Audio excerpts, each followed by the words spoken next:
Life and death. Buddhism teaches the concept of rebirth. So we die and are reborn, and this process continues. This whole concept of life and death, I feel, is misunderstood. The fact of life has nothing to do with death, though death has a relation to life, as death is one of the events in the ongoing process of life. Terming it life and death would be incorrect. Rather, more appropriate relation would be birth and death. Birth is an event, and so is death. There is a beginning to birth and an end to it, and so does death. These are events with a beginning and an end. But life has no beginning and no end. Life is permanent. It just flows uninterrupted. There is life in birth and also life in death. Life comes with no expiry date. This body and this conscious mind perishes, but life remains constant. So what is this life, or the life force within us which drives us, the humanity, this world, life in general and beyond? That invisible thing which we cannot see, listen, touch, feel, fathom or contain. Just imagine, in one moment you are alive, and in the next moment that life force exits your body and you fall down. Your body lies lifeless. The state which in human terms we call death. What exactly is that thing in us which drives us and gives us life? There have been many names given to that life force. Old Greeks called it pneuma. Chinese call it qi. Japanese call it ki. Ancient Indian call it prana or atman. Khonsan people of the African Kalahari Desert call this energy nu. Kahuna people of Hawaii call this energy mana. Modern Russian scientists call it bioplasmic energy.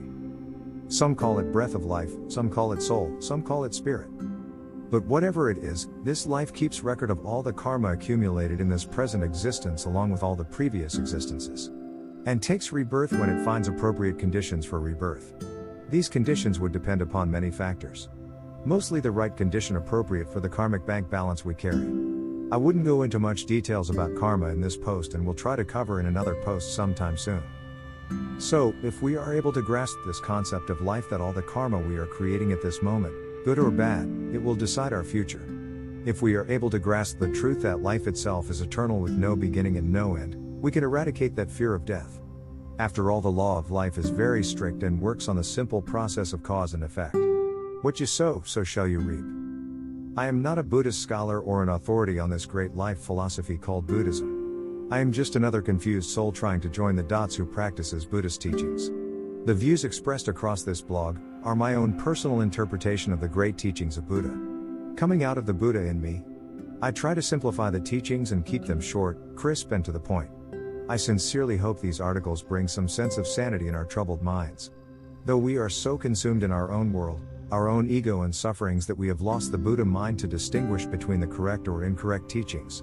But at the same time, if you are able to distinguish between good and bad, then you have a long way to go to find your own Buddha in you. As according to Buddhism, there is nothing good nor bad. It is just how you interpret.